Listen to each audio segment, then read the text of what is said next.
19-июнга карата күндүн маанилүү жаңылыктары менен таныштырабыз. Саламатсыздарбы? Сот Токтон Насыровду күнөөлүү деп таап 100 000 сом айыпка чыкты. Бишкектин 1-май райондук соту активист Өндүрүш Токтон Насыровду расалык, этностук, улуттук, диний жана аймактар аралык кастыктуу козутуу боюнча күнөөлүү деп таап 100 000 сом айып салды. Кылмыш ишинин козголушуна Токтон Насыровдун Фейсбуктагы согушка каршы билдирүүлөрү себеп болгон. Активист соттун өкүмү менен макул эместигин, соттун чечимине каршы доо арыз менен кайрыла турганын билдирди. Бул ишти ал өзүнүн жарандык активдүүлүгү менен байланыштырып, куугунтук деп эсептейт. Акыркы 2 жылда 66 жаштагы Токтон Насыров Кыргызстандагы жарандык нааразычылыктын символуна айланды. Ал көп учурда жалгыз пикетке чыгып, бийликтин өзүн билемдигине каршы чыгып, бул тууралуу социалдык тармактардагы баракчасына активдүү жазып келет.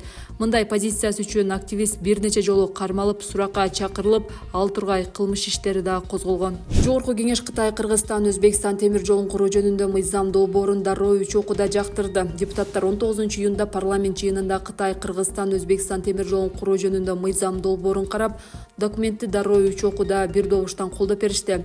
Эл өкүлдөрү бул тарыхый чечим экенин белгилешти. Кыргыз темир жолунун башчысы Азамат Сакеевдин айтымында, темир жол 6 жылда курулат. Ал эми транспорт министринин орун басары Рыспек Бариев кыргызстандыктар үчүн 10 000 чукул жумуш орду түзүлөрүн билдирди. Буга чейин Кытай темир жолунун курулушуна 2 миллиард 350 миллион доллар өлчөмүндө насыя берери белгилүү болгон. Үч өлкө Кыргызстандын аймагында темир жол долбоорун ишке ашыруу үчүн биргелешкен долбоордук компания түзүшөт. Анын үлүштөрү мындайча бөлүштүрүлөт.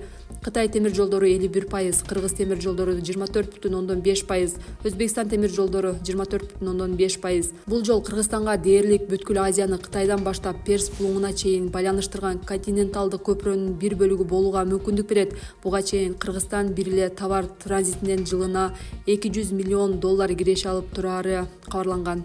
Бажы кызматы өлкөгө жыгач ташып келүү боюнча жарыяланган материалы үчүн Исаковду сот менен коркутту. Мамлекеттик бажы кызматы эркен журналист Ыдырыс Исаковдун Кыргызстанга жыгач ташып келүү боюнча жарыяланган иликтөөсүн төгүндөөнү талап кылды. Мекеме Исаков материалды жарыялаганга чейин маселени терең изилдеген эмес деп эсептейт. Эгер журналист материалын төгүндөбөсө, бажы кызматы мекеменин аброюн коргоо үчүн тиешелүү органдарга кайрыларын эскертти. Буга чейин Исаков YouTube каналына Казакстандан Кыргызстанга арзан баада жыгач алынып келип жатканы тууралуу видеону жарыялаган. Анын маектештери бул орус жыгач экенин жана баасы бир нече эсе кымбат экенин айтышкан.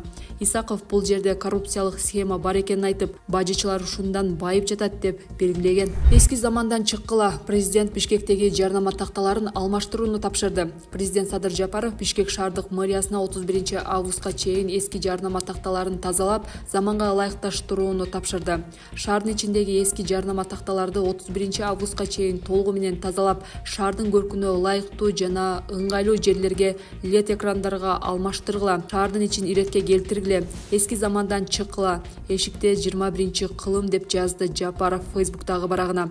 Акыркы жылдары Борбор калааны иретке келтирүү маселеси байма-бай көтөрүлүүдө. Былтыр шаардын көркүн бузган жана мыйзамсыз илинген жарнамалар алынган. Ошондой эле мыйзамсыз курулуштар сүрдүрүлүп, бир нече ири көчө иреттелген.